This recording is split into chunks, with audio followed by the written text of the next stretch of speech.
하나님의 말씀 나누겠습니다. 우리에게 주신 말씀은 요한복음 3장 16절에서 21절까지의 말씀입니다. 우리 다 같이 봉독하겠습니다. 하나님이 세상을 이처럼 사랑하사 독생자를 주셨으니 이는 그를 믿는 자마다 멸망하지 않고 영생을 얻게 하려 하심이라. 하나님이 그 아들을 세상에 보내신 것은 세상을 심판하려 하심이 아니요 그로 말미암아 세상이 구원을 받게 하려 하심이라. 그를 믿는 자는 심판을 받지 아니하는 것이요 믿지 아니하는 자는 하나님의 독생자의 이름을 믿지 아니하므로 벌써 심판을 받은 것이니라. 그 정죄는 이것이니 곧 빛이 세상에 왔으되 사람들이 자기 행위가 악함으로 빛보다 어둠을 더 사랑한 것이니라. 악을 행하는 자마다 빛을 미워하여 빛으로 오지 아니하나니 이는 그 행위가 드러날까 하며 진리를 따르는 자는 빛으로 오나니 이는 그 행위가 하나님 안에서 행한 것임을 나타내게 하려 함이라 하시니라. 아멘. 살아계신 하나님의 말씀입니다. 할렐루야. 하나님 아버지와 예수 그리스도로부터 오는 은혜와 평강이 여러분 가운데 함께 하시기를 간절히 소망합니다. 오늘은 예수 외에는 다른 이름은 없습니다. 두 번째 시간으로 말씀을 나누려고 합니다. 오늘 특별히 어버이 주일이라서 부제를 한번 정해봤습니다. 사랑이라는 이름으로 라고 부제목을 한번 정해봤는데 무슨 말씀인지 잘 경청할 수 있기를 바랍니다. 지난 시간에 우리는 성경이 창세기부터 요한계시록에 이르기까지 오직 예수의 이름만 증거하고 있다는 것을 살펴봤습니다. 아담 이후로 오늘날까지 인간들은 끊임없이 자신의 이름을 내고 자신의 명성을 세우는 것에 혈안이 되어서 살아가는 죄인이다라고 하는 것을 성경이 고발하고 있었다 하는 것이죠. 그런데 힘과 권세, 돈과 출세, 인기와 명성 같은 그런 세상적 정욕과 탐심의 죄악을 끊임없이 생산해 놓는 그런 인간들의 죄악의 바다 한가운데서 하나님은 끊임없이 은혜의 물꼬를 터가고 계시더라. 그래서 세상 죄악의 바다에 빠져서 허우적거리고 있는 힘없고 자격 없는 어떤 자들을 붙들어 건져내시는 일을 하나님은 지금도 계속하고 계시더라 하는 것이 성경의 내용이었습니다. 그런데 세상의 바다에서 은혜로 살려내시는 그 하나님의 일하심, 그 역사하심의 중심에 누가 계시다? 예수 그리스도가 계시더라 하는 겁니다. 그의 이름을 부르는 자를 건져내시는 것입니다. 이것이 성경 전체의 내용이자 구성이자 핵심이자 맥인 것입니다. 성경은 곧 예수의 이름만을 가르치고 있는 것이죠. 그래서 오늘은 이러한 성경의 맥을 좀 더 구체적으로 짚어보려고 합니다. 또한 그것들이 어떻게 예수의 이름으로 모아지고 있는지, 그리고 그 이름으로 어떻게 하나님의 사랑이 증명되고 있는지 그것을 한번 살펴보기를 원합니다. 여러분, 우리가요 교회 다니는 이유가 있어요. 그 이유가 뭘까요? 예수를 믿는 이유가 있을 거 아니겠습니까? 다른 말로는 신앙의 목적이 있을 거 아니겠어요? 솔직한 사람들은 그냥 예수 믿고 천국 가려고요. 예수 믿고 구원 얻으려고요. 이렇게 얘기할 겁니다. 좀 멋내기 좋아하는 사람들은 어떻게 얘기할까요? 왜 믿어요? 하나님께 영광 돌리기 위해서 믿어요. 이렇게 얘기할 겁니다. 근데 사실 그 말이 그 말입니다. 똑같은 말이에요. 하나님이 영광 받으시는 유일한 일은 무엇이라고 했죠? 예수 그리스도를 통한 성도의 구원이다. 그렇게 말씀드렸어요. 그러니 성도가 예수의 이름으로 구원을 받으면 그것이 하나님의 영광이 되는 겁니다. 자, 오직 하나님은 성도의 구원으로만 영광 받으세요. 이렇게 생각하시는 분이 혹 계실지 모르겠습니다. 우리의 선한 행위나 착한 행실로도 하나님은 영광을 받으시지 않는다는 얘기인가? 그러면 우리가 굳이 선하게 살아야 할 이유가 없지 않은가? 혹 이렇게 생각하시는 분들에게 제가 이렇게 질문하고 싶어요. 만약 악하게 살아도 구원 얻는 것에 지장이 없다고 한다면, 만약 나쁘게 살아도 내 마음대로 살아도 하나님이 우리의 구원을 보장해 주신다고 한다면, 그렇다면 여러분은 도덕과 윤리, 선함이나 정의와는 상관없이 인간의 본성이 요구하는 대로 그렇게 악하게 살아가시겠습니까? 라고 질문을 드렸을 때 여러분 대부분의 마음속에서는 아니요, 그럴 수는 없죠 라는 마음이 드실 거예요. 그게 당연한 것이죠. 여러분, 우리의 선한 행위나 착한 행실로도 하나님은 영광을 받으시지 않습니다. 오직 구원으로만 영광을 받으세요. 예. 하나님은 우리의 생명에 관심이 있으신 분이지 인간적인 행함에는 죄송합니다만 별로 관심이 없으세요. 잘 들으셔야 돼요. 왜냐하면 하나님의 생명이 주어진 자들의 삶에는 선한 능력이라는 것이 반드시 나타나게 되어 있기 때문에 그렇습니다. 구원받은 자에게서 당연히 나타나게 될 것들에 대해서 하나님이 집중하실 필요가 없는 거예요. 구원받은 자들은 인간의 악한 본성대로 살아가는 자들이 아니라 하나님의 성품을 닮아가려고 하는 그러한 삶의 자세를 반드시 취하게 될 것입니다. 디모데후서 3장 15절과 17절 우리 같이 한번 읽겠습니다. 또 어려서부터 성경을 알았나니 성경은 능히 너로 하여금 그리스도 예수 안에 있는 믿음으로 말미암아 구원에 이르는 지혜가 있게 하느니라.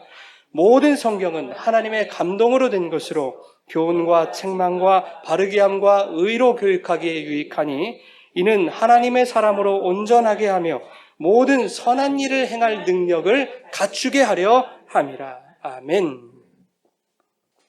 여러분, 성경의 목적은 뭐라고 말씀합니까? 우리에게 구원을 주시려는 거예요. 그렇죠?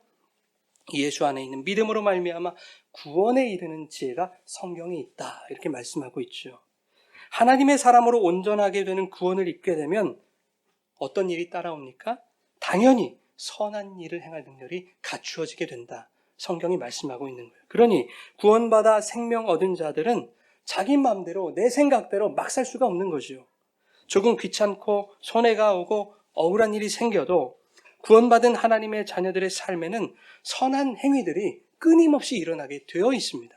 당연한 거예요. 왜냐하면 하나님의 성품이 우리 안에 살아계시기 때문입니다.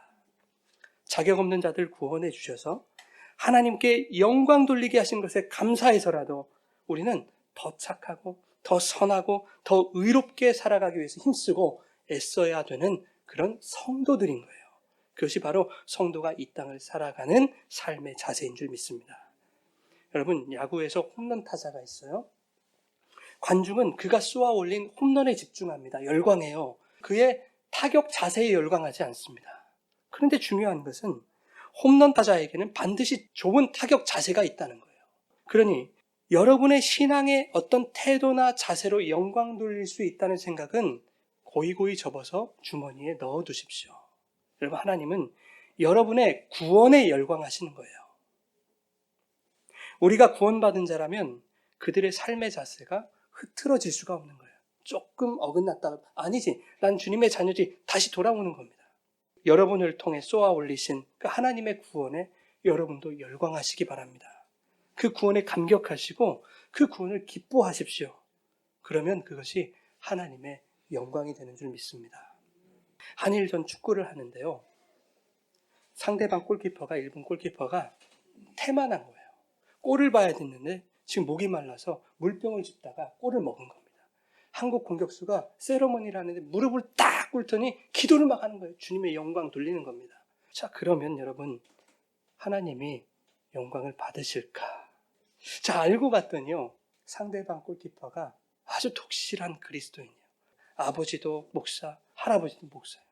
이분들이 얼마나 기도했겠어요. 우리 아들, 우리 손자가 골 먹지 않도록 잘 지켜서 승리할 수 있도록 도와주세요. 얼마나 기도했을까요? 그런데 이 골키퍼가 잠깐의 실수, 그 잘못으로 골을 먹었어요. 져버렸어요. 그러면 그 사람의 잘못을 하나님은 영광받지 못하신다는 것일까? 조금 비약이 있는 것 같기는 합니다만 예를 들자면 그런 거예요. 여러분, 성도들도 때로는요, 세상 사람들 못지않게 죄를 짓잖아요. 저도 얼마나 악한 사람인데요. 때로는 세상 사람들보다 더한 죄를 짓고 산다니까요. 그러면 저 때문에, 저의 죄 때문에 하나님의 영광이라는 것이 가리워집니까? 그럴까요? 하나님의 영광은 인간의 행위 따위로 가려질 수 있는 게 아닙니다. 인간의 행위에 좌지우지 되는 그 나약한 분이 하나님이라면 여러분, 그런 하나님을 하나님 아버지로 믿고 싶으십니까? 저는 안 그럴 것 같아요. 다른 더 강한 분을 찾지. 그죠? 하나님은 인간에게 휘둘리지 않는 분이세요. 오히려 죄범한 인간들도 구원하실 수 있는 분이 우리 하나님인 줄 믿습니다. 하나님은 잠시 죄악에 빠져 있는 당신의 백성들이 자신들이 저지른 악한 일과 죄악을 통해서 나의 죄인됨을 깨닫게 하실 수 있는 분이세요. 네. 나 죄졌어. 나 어쩔 수 없는 죄인이구나. 하나님의 붙드심이 없다면 언제라도 이렇게 죄의 자리로 빠지고 마는, 내려가고 마는 그러한 형편없는 존재이구나. 이것을 깨닫게 하심으로 다시금 하나님께 마음을 돌이키게 하시는 거예요. 그렇게 하나님의 구원에서 제외되지 않도록 우리를 붙들어 주시는 분이세요, 하나님이.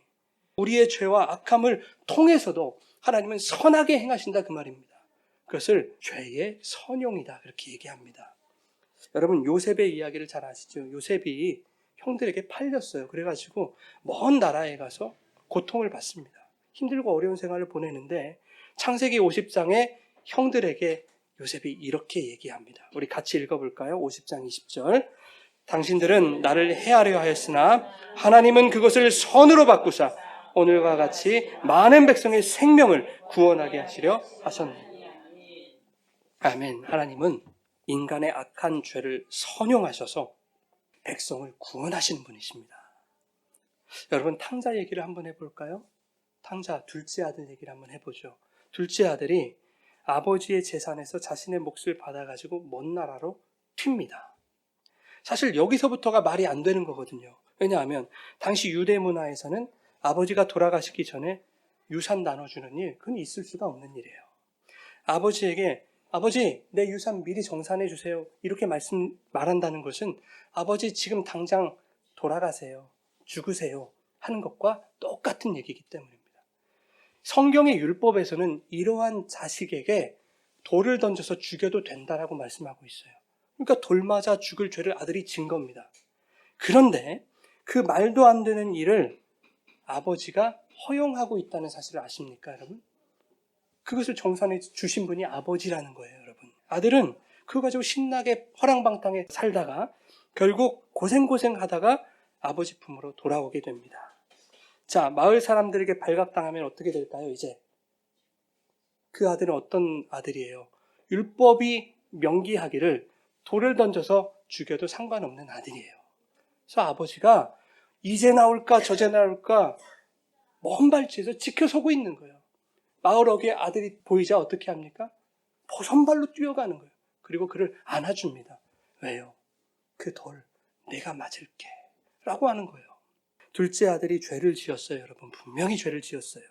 근데 아버지가 그 죄를 허용했어요. 근데 아버지는 그 죄를 선용하신 거예요. 그런데 그 죄의 대가를 아들이 받지 아니하고 누가 받아요? 아버지가 받으시겠다는 거예요. 여러분이 지은 죄의 대가를 자기가 받으신대요.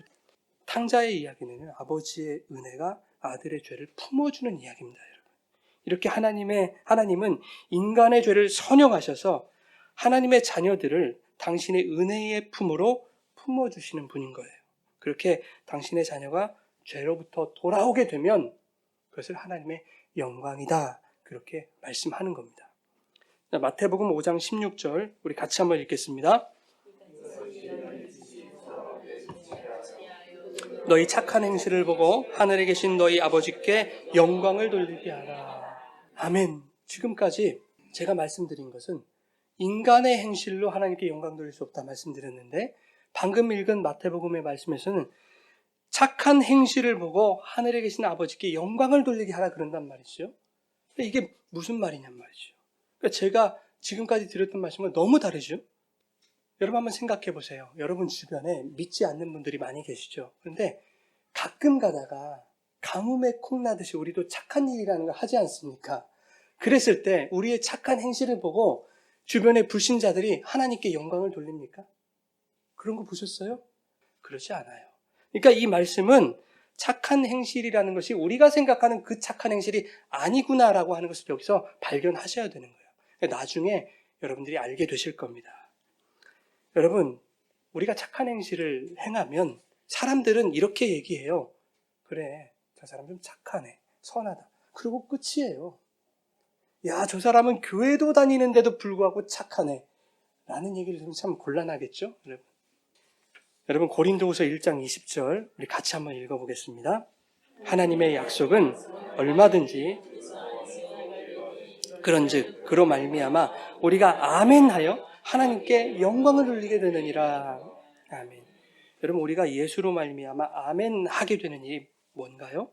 하나님의 약속이 그리스도 안에서 예스가 되는 일이에요. 그것을 우리가 아멘해요.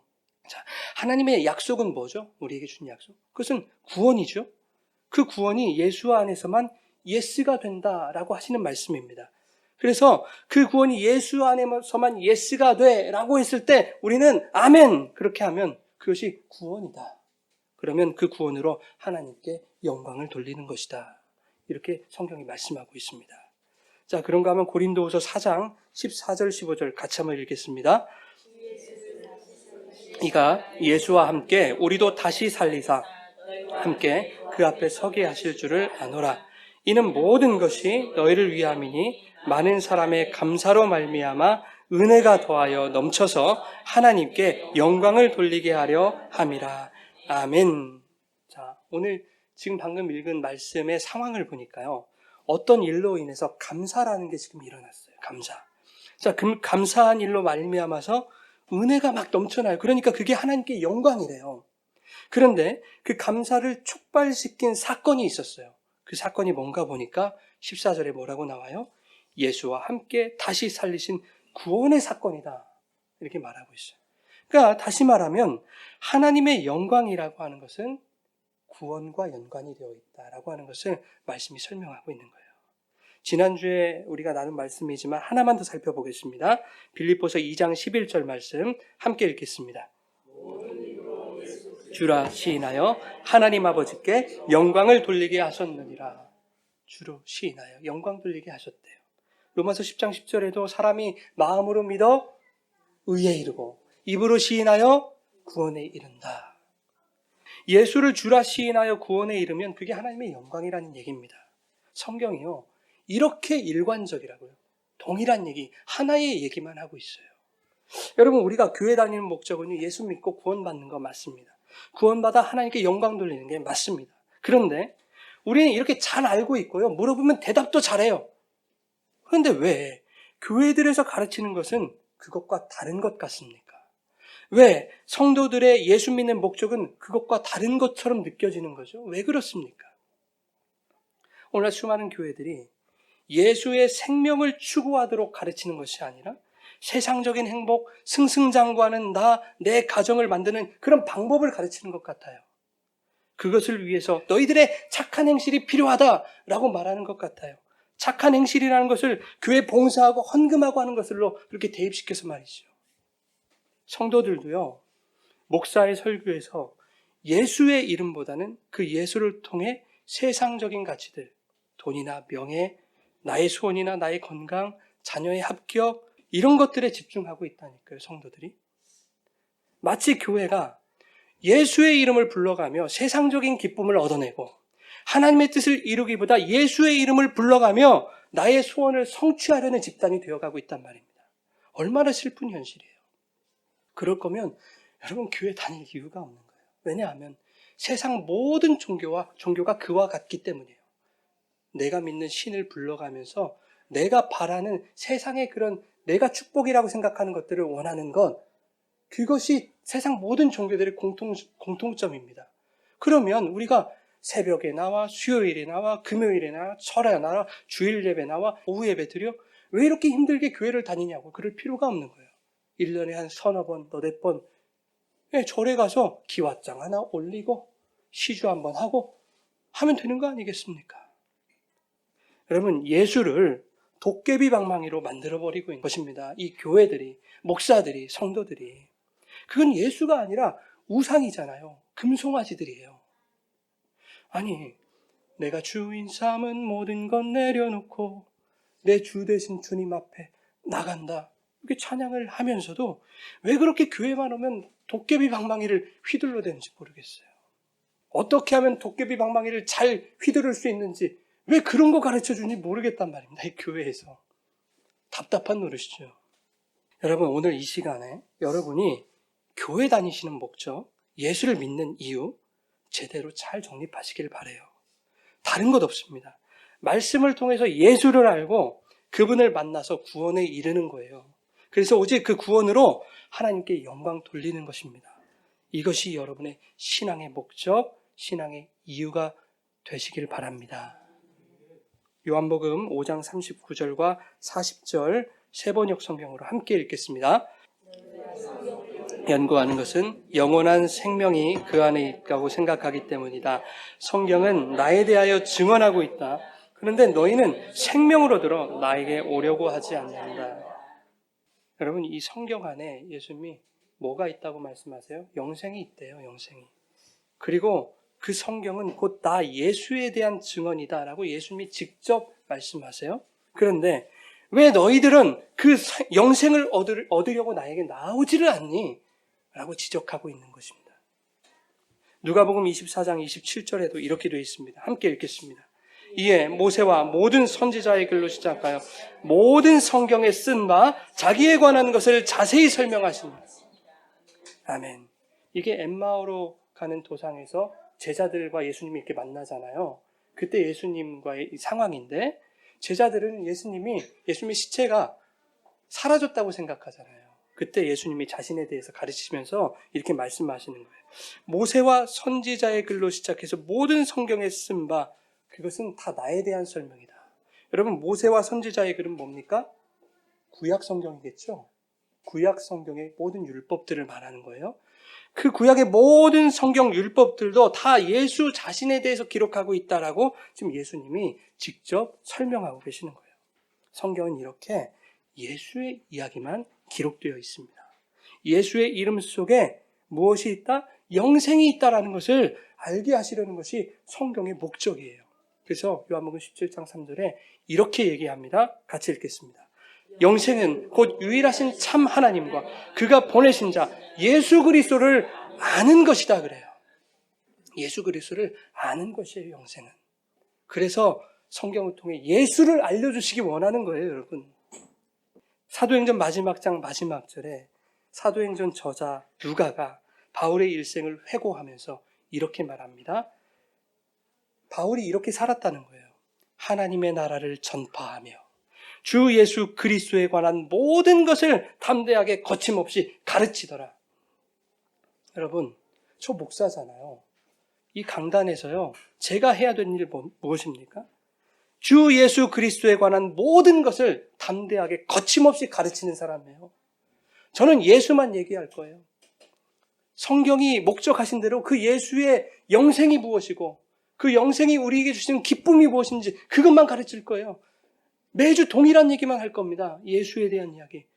근데 여러분들이 저에게 와서 오늘도 그 얘기입니까? 라고 하시면 여러분, 저는 내려가야 되는 거예요.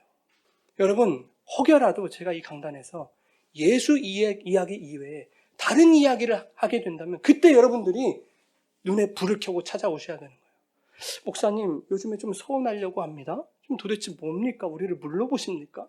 지금 강단에서 무슨 얘기를 하고 계시는 거예요? 예수 얘기를 해야지 지금 무슨 얘기를 하고 계십니까? 정신 차리십시오. 그렇게 해주셔야 저도 사는 거예요, 여러분. 그렇죠? 예수의 얘기만을 들으시기 바랍니다, 여러분. 로마서 1장 2절에도 이렇게 말씀해요. 이 복음은 하나님이 선지자들을 통하여 그의 아들에 관하여 성경에 미리 약속하신 것이다. 너희가 성경을 통해 예수를 깨달아 영생을 얻어야 되는데 왜 너희들은 성경을 통해 다른 것을 추구하고 있니? 도대체 왜 너희들은 영생을 얻기 위해서 나에게 나오지 않고 있니? 지금 주님이 교회들에게, 성도들에게, 저와 여러분들에게 질문하고 있는 것 같지 않습니까? 여러분, 구원은 따놓은 당상입니까? 그렇지 않아요. 여기 교회 나와 있다고 나는 구원 이미 얻었어 라고 생각하시면 큰 오산입니다. 그리스도인들이 대부분 구원을 이미 얻었다고 생각해요. 그래서 우리 구원을 이미 얻었으니까 이제 구원받은 우리의 착한 행실로 우리의 실력과 우리의 모습으로 한번 영광 돌려보자. 근데 하나님 그거 원하지 않으신다고요, 여러분. 그들의 행위가 하나님의 영광을 위한 것이 아니라 그렇게 하나님께 잘 보여서 뭔가 얻어내보려는 심산이라는 거 하나님이 왜 모르시겠어요? 그렇게 하나님께 잘 보여서 내가 천국 가서 더 큰 상급 얻어야지 라고 하는 거, 그런 시커먼 속내를 하나님이 모르시겠습니까? 여러분, 천국에 가면 더 큰 상급이 있고 더 낮은 상급이 있을까요? 어떤 사람은 개털 모자를 쓰고 다니고요, 천국에서. 어떤 사람은 고무신 신고 다니고. 근데 어떤 사람 보니까 야, 모자가 좋아요. 황금으로 돼 있어. 어떤 사람은 야, 황금 신발 신고 있어요. 전 무거워서 못 쓸 것 같은데. 그렇게 차별이 있는 것이 천국이라면 여러분 그 천국 가고 싶으세요? 천국은 그런 곳이 아니에요, 여러분. 여러분 조금 전에 읽었던 요한복음 5장 말씀에서요. 너희들 왜 영생을 얻기 위해 나에게 나오지 않느냐 이렇게 말씀하신 후에 또 이렇게 바로 말씀하십니다. 우리 41절 같이 읽겠습니다. 나는 사람에게서 영광을 받지 않는다. 무슨 말입니까? 주님은 당신이 들고 오신 이 영생을 통해서만 영광 받으시겠다는 거예요. 그러니 나 예수에 대해서만 기록되어 있는 이 성경을 통해서 너희들은 오직 그 영생을 추구하거라. 영생 얻기를 힘쓰거라. 이렇게 말씀하시는 거예요. 자, 42절 읽겠습니다. 너희에게 하나님을 사랑하는 마음이 없는 것도 나는 알고 있다. 지금 제자들이 하신 말씀인데 예수님을 따르는 자들이 이렇게 말씀하신단 말이에요. 무슨 말입니까, 여러분? 인간 속에는 스스로 하나님을 사랑할 수 있는 그런 실력이 없는 거예요. 인간의 실존을 잘 나타내 보여주고 있는 말씀 아닙니까? 하나님을 사랑할 수조차 없는 인간이 무슨 그들의 행위로 하나님께 영광을 돌릴 수 있단 말입니까? 불가능해요, 불가능해요. 그래서 예수님이 오신 거예요. 인간 스스로는 하나님의 영광이 될 수 없으니까 그래서 예수님이 오시는 거예요. 예수님이 어떻게 오셨습니까? 43절 같이 읽겠습니다. 내가 내 아버지의 이름으로 왔는데 너희는 나를 영접하지 않는다. 그러나 다른 이가 자기 이름으로 오면 너희는 그를 영접할 것이다. 여러분, 주님이 어떻게 오셨어요? 누구의 이름으로? 하나님의 이름으로 오셨어요. 만왕의 왕이시오 만군의 주이신 하나님의 이름으로, 그 구원의 이름으로 오셨단 말이에요. 그런데 너희는 그런 나를 영접하지 않는다. 나를 따른다고 하면서, 교회 다닌다고 하면서 왜 그런 나를 영접하지 않느냐. 그런데 다른 이가 자기 이름으로 오면 너희들은 그 자를 따른다. 이 강단에서 말이죠, 예수의 이름을 얘기하지 않고 세상의 가치를, 돈이나 명예나 권세나 출세나 성공이나 이런 이름들을 얘기할 때 너희들은 왜 그런 이름을 따르고 있느냐. 나의 이름을 따라야 되는데 예수의 이름만 선포되어야 할 그 강단에서 왜 다른 이름들이 버젓이 흘러나가고 있느냐. 예수님 통탄할 노릇 아닙니까? 자, 44절에 이렇게 또 되어 있습니다. 너희는 서로 영광을 주고받으면서 오직 한 분이신 하나님께서 주시는 영광은 구하지 않으니 어떻게 믿을 수 있겠느냐. 참 재밌어요. 오늘날 교회 현장 속에서 일어나고 있는 우습고 슬픈 현실, 그 우픈 현실이라면서요, 그게. 그 우픈 현실을 예수님이 예견하고 있는 듯한 말씀이잖아요. 하나님의 영광이 뭔지도 모르고요. 그저 서로들 잘했다고 박수 쳐주고 칭찬해주고 그것이 하나님의 영광이라고 이렇게 호들갑들을 떨고 있어요. 이 교회에서. 정작 하나님이 주시는 영생이라는 그 영광은 구하지도 않으면서 그러한 너희들, 정말 너희들 안에 믿음이 있니? 너희들 정말 믿는 자가 맞니? 이렇게 우리에게 묻고 계시는 것입니다. 여러분, 주님의 이 질문에 여러분 어떻게 대답하실 거예요? 우리들의 믿음, 우리들의 신앙, 정말 하나님 앞에서 떳떳할 수 있습니까? 하나님을 향한 우리들의 마음이 정말 순수하다고 장담할 수 있는 분이 혹시 계십니까? 없어요. 그저 부끄러운 모습 투성이고 순수하지 못한 저와 여러분의 그 죄악에 따라 그대로 갚지 않으시는 것이, 여러분, 그것이 은혜 아닙니까? 그 은혜가 우리에게 주어진 것이 얼마나 기쁜 일입니까? 얼마나 감사한 일이에요. 심지어 그러한 저와 여러분을 위해서 예수님은 자기의 목숨을 내놓으셨다고요. 하나님 아버지는 자신의 아들을, 독생자를 아끼지 않으셨다고요. 도대체 왜 그러셨습니까? 디도서 2장 14절, 우리를 대신하여 우리를 속량하시고 우리를 깨끗하게 하사 선한 일을 열심히 하는 자기 백성이 되게 하려 하십니다. 예수님 우리에게 주신 것은 왜 그래요? 선한 일을 열심히 하는 자기 백성 되게 하시려고. 그런데 고린도후서 5장 21절에 이렇게 되어 있습니다. 읽겠습니다. 하나님이 죄를 알지도 못하신 이를 우리를 대신하여 죄로 삼으신 것은 우리로 하여금 그 안에서 하나님의 의가 되게 하려 하심이라. 아멘. 예수님 우리에게 주신 것은 왜요? 하나님의 의가 되게 하시려고, 우리를.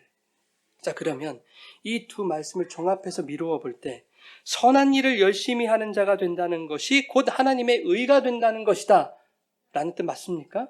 그래요 여러분? 아닌 것 같아요? 맞아요. 맞아요. 두 말씀을 잘 비교해 보세요. 선한 일을 열심히 하는 자가 되는 것이 하나님의 의가 된다라는 개념이에요. 그러면 이 선한 일이라는 게 뭔가 우리가 알아봐야 될 거 아니에요. 우리의 뭐 이런 열심인가? 선한 일이라는 게 뭐고, 열심이라는 게 뭐고, 어떻게 열심을 내야 하나님의 의가 되냔 말이죠. 그리고 그 하나님의 의라는 건 또 뭐냐? 이것을 우리가 알지 않고는 우리가 교회 생활을 할 수 없는 거예요.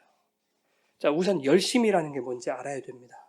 열심, 방금 읽은 이 디도서 말씀에서 열심이라고 하는 이 단어는 말 그대로 열심, 열성, 또 열광 이런 뜻입니다. 근데 원어를 보면 이 단어가 이런 뜻만 있는 것이 아니고 열등, 탐내는 것, 질투, 분노 이런 뜻까지 다 포함되고 있어요. 그러니까 때에 따라서 다른 뜻으로 사용되는 것이 아니라 지금 열심이라고 사용되어지는 그 순간에도 이 열심이라는 단어 속에는 질투가 있고 탐심이 있고 분노가 들어있는 거예요. 그러니까 이 열심이라는 단어가 얼마나 무섭습니까, 여러분? 시한폭탄과 같은 거죠. 얼마나 조마조마한 단어예요, 이게. 그럼 여러분, 열심과 열정은요, 자칫 잘못하면 열등감의 다른 표현이 될 수도 있는 거예요. 내가 지금 무엇인가를 탐내고 있다라고 하는 뜻이 될 수도 있는 거예요. 과한 열심과 열정은 상대방의 질투와 시기를 사게 되어 있습니다. 때로는 다툼과 분노의 원인이 되기도 해요. 인간의 열심은. 하나님께서 그런 완숙하지 못하고 온전하지 못한 인간의 열심 따위를 원하실까? 아닐 거예요, 여러분. 하나님이 성도에게 원하시는 열심이라는 것은 인간의 그것이 아닌 거예요. 어느 것 하나 불완전한 구석이 없고 빈틈이 없이 완벽한 누구의 열심을 말할까요? 하나님의 열심을 말하는 거예요. 여러분, 우리의 열심이 하나님을 끌어가지 못해요. 하나님의 열심이 우리를 붙들고 가는 거예요, 여러분. 그래서 사도 바울이 뭐라고 말씀합니까? 고린도후서 11장 2절 함께 읽겠습니다. 하나님의 열심으로 너희를 위하여 열심을 내노니 내가 너희를 정결한 처녀로 한 남편인 그리스도께 드리려고 중매함이로다. 하나님의 열심 없는 내 열심은요, 질투와 탐심을 만들어낼 뿐이에요, 여러분. 그 열심도 아니에요. 욕심이에요. 그러나 하나님의 열심이 나를 이끌어 가시면 나는 어떻게 돼요? 그리스도의 정결한 신부가 되는 인생을 사는 거예요. 그리스도와 연합하는, 혼인하는 그런 인생이 되는 거예요. 그것을 구원이라고 해요. 그러면 그 구원으로 말미암아 우리는 하나님 앞에 영광 돌리는 자들이 되는 것입니다. 자, 그러면 열심을 살펴봤으니까 이제 선한 일이 뭔가, 성경이 말하는 선한 일이라는 게 뭔가 한번 살펴보자고요. 요한계시록 19장 7절과 8절입니다. 우리가 즐거워하고 크게 기뻐하며 그에게 영광을 돌리세 어린 양의 혼인계약이 이르렀고 그의 아내가 자신을 준비하였으므로 깨끗한 세마포 옷을 입도록 허락하셨으니 이 세마포 옷은 성도들의 옳은 행실이로다 하더라. 아멘. 세마포 옷이 성도들의 옳은 행실이래요. 우리가 뭐 열심히 잘하면 그게 좋은 옳은 행실인 줄 알았는데 성경 그렇게 얘기 안 하네요. 세마포 옷이 옳은 행실이다. 자, 세마포 옷은 뭡니까? 영어로 린넨이래요. 그냥 하얀 흰 옷을 말하는 거 아닙니까? 예, 세마포 옷은 신랑이신 예수님이 입혀주시는 의로우신 그 흰 옷을 말하는 거예요. 그 옷이 바로 옳은 행실이다라는 거예요. 그 의로운 옷 누가 주시는 겁니까, 여러분? 누가 주세요? 내가 줘요? 내가 돈 주고 사면 되잖아요, 옷. 누가 줘요? 하나님이 주시죠, 예수님이. 그럼 그 옷 누가 입혀주세요? 예수님이 입혀주시잖아요. 예. 그러니까 주님이 다 주신 것을 우리는 값없이 받는데 옳은 행실이다 그러시는 거예요. 우리가 하는 게 아니잖아요. 주신 것 받는데 옳은 행실이야 이렇게 말씀하시는 거예요.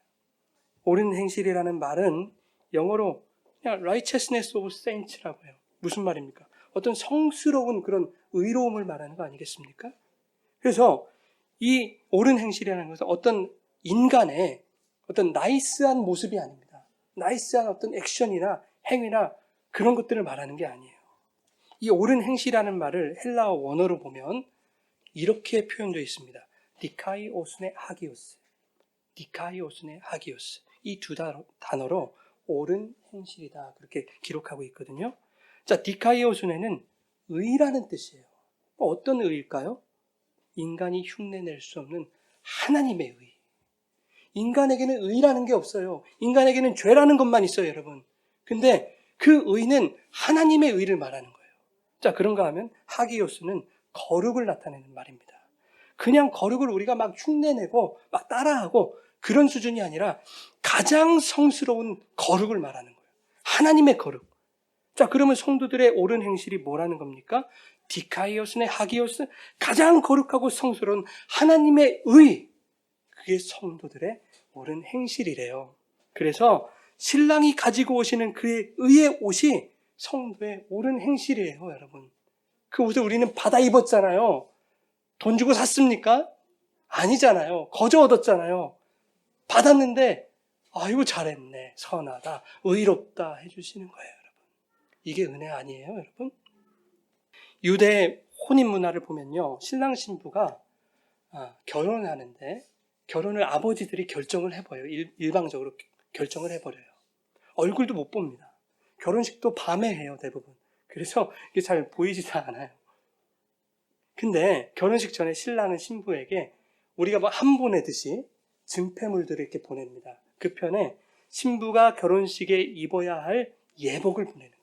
신부가 입어야 할 옷을 보내는 거예요, 신랑이. 신랑은 얼굴 보고 자신의 신부라는 걸 알아채는 것이 아니라 자기가 보낸 옷을 입고 있는 여인을 보고 나의 신부로구나 이렇게 아는 거예요. 신부는 그 옷을 반드시 입고 있어야 그 결혼이 성사되는 거예요, 여러분. 신랑 되신 예수님이 보내신 그 의의 옷을 입지 못하면 우리의 천국 혼인잔치는 무효가 되는 겁니다.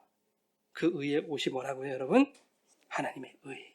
그 의가 어떻게 나타납니까? 예수의 이름을 부를 때, 신랑의 이름을 부를 때 흘려주시는 보혈로 나타나죠. 그 보혈로 말미암은 영생을 말하는 것이요.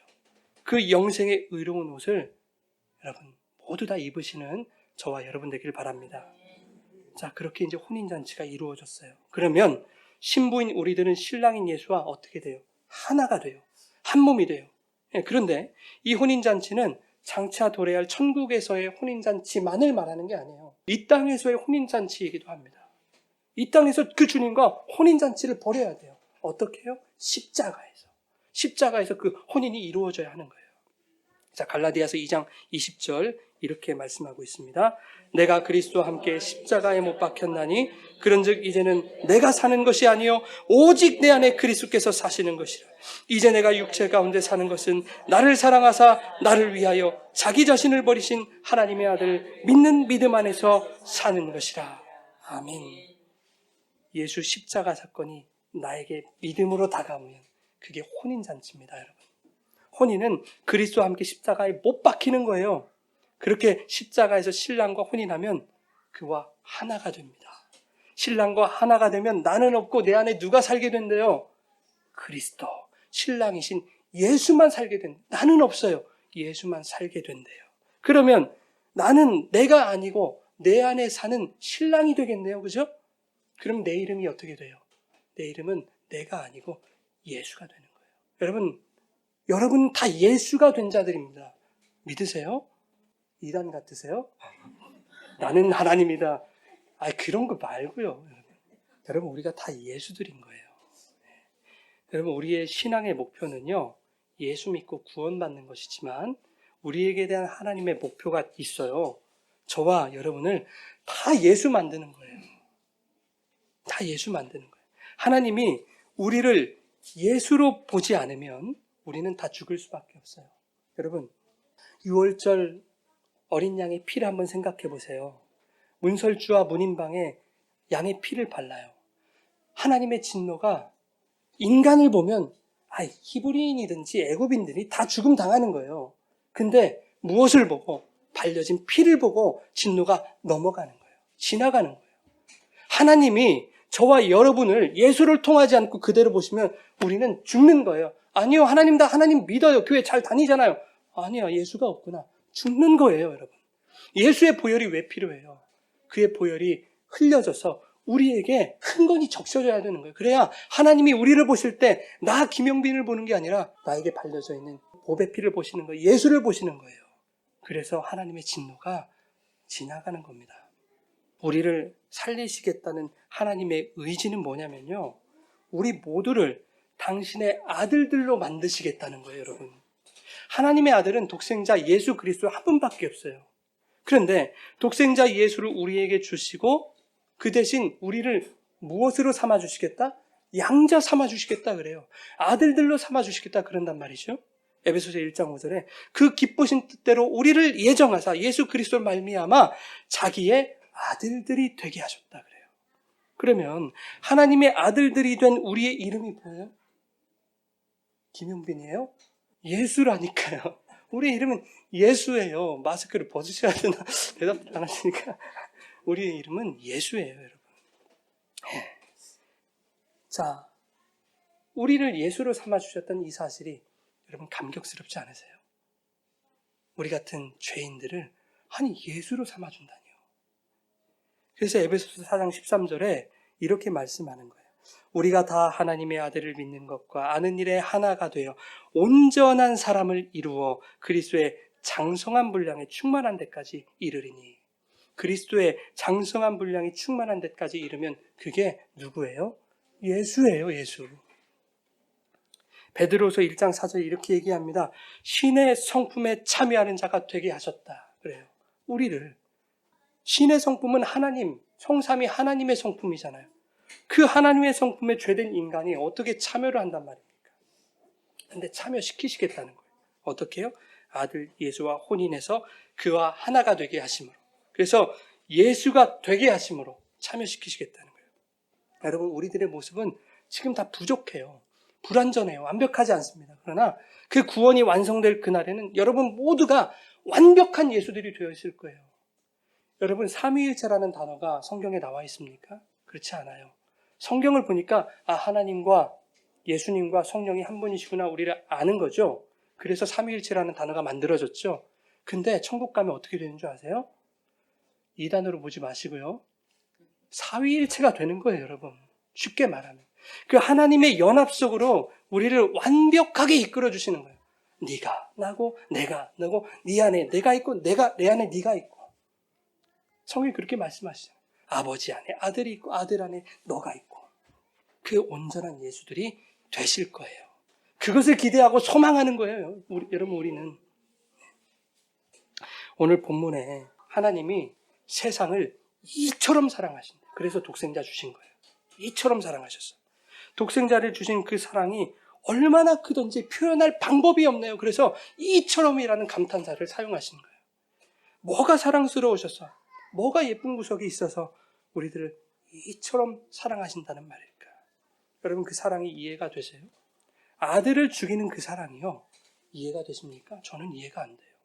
천국이나 가야 이해가 될까? 이해가 안 돼요. 아무리 좋은 것, 세상 뭐 다 준다고 해도 저도 그렇고 여러분 그렇지만 제 자식을 어떻게 버린단 말입니까? 그러니까 하나님의 사랑은 미친 사랑이에요. 인간이 할 수 없는 미친 사랑이에요. 그런데 오늘 본문 말씀에서 우리가 알아야 할 것이 있어요. 우리가 그냥 모르고 지나가는 것. 이것은 분명히 알고 지나가셔야 돼요. 하나님이 그런 저와 여러분에게 다른 것 주신 일이 없다는 거예요, 여러분. 이처럼 사랑해서 독생자 예수를 주셨다는 거예요. 그 예수만 주셨다는 거예요. 왜 주셨습니까? 그 아들을 믿는 자마다 멸망하지 않고 영생 얻게 하시려고, 구원 얻게 하시려고, 영광 돌리게 하시려고 예수로 만드시기 위해서 아들을 주신 거예요. 아들을 씨로 주시면 이 씨가 내 안에 들어와서 자라날 거 아닙니까? 그렇죠? 그래서 그리스도의 장성한 분량까지 충만한 데 이르기까지 자라나면 내가 예수가 되는 거예요. 그런데 오늘 보면 18절에 그를 믿는 자는 심판을 받지 아니하는 것이요 믿지 아니하는 자는 하나님의 독생자의 무엇을 믿지 않는다? 이름을 믿지 않는데요. 예수님이 어떤 이름으로 오셨다고요? 하나님의 이름으로 오셨다고 그러잖아요. 아까 말씀에서. 그런데 교회를 다니면서 예수 믿는다고 하면서 그 이름을 믿지 않는데요. 우리 19절, 20절, 21절 같이 읽겠습니다. 그 정죄는 이것이니 곧 빛이 세상에 왔을 때 사람들이 자기 행위가 악함으로 빛보다 어둠을 더 사랑하는 것이니라.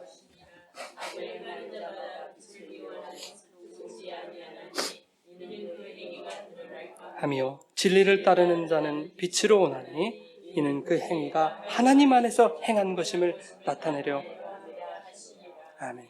그 행위가 하나님 안에서 행한 것임을 나타내게 하려 함이라. 여러분, 인간에게서 나오는 행위는 그 자체로 선할 수가 없습니다. 선한 행위는 예수를 믿는 나의 행위가 아니라 여전히 죄인인 내 속에서 행하시는 주님의 행위가 선하신 거예요. 그 주님의 선하신 행위가 어떻게 나타나요? 니카이오스네, 하기오스. 거룩과 의로 나타나는 거예요. 거룩하신 하나님의 의의 흰옷, 세마포, 주의 보혈, 그 보혈로 말미암는 영생, 그것이 선한 거예요. 근데 우리가 한 것 없이 그것을 받으면 그래, 선한 행실이야, 선해, 착해 해주시는 거예요. 자격 없는 자들을 이처럼 사랑하셔서 독생자를 주신 하나님의 그 사랑이 선한 것입니다. 그런데 하나님이 그 사랑이신 예수를 우리에게 주실 때 그 예수가 사랑이고 진리이고 구원이고 영생임을 이 성경을 통해서 깨달아 알고 또한 그것을 믿게 되면 하나님이 야, 너희들 참 선하다, 착한 행실인데 여겨주시는 거예요.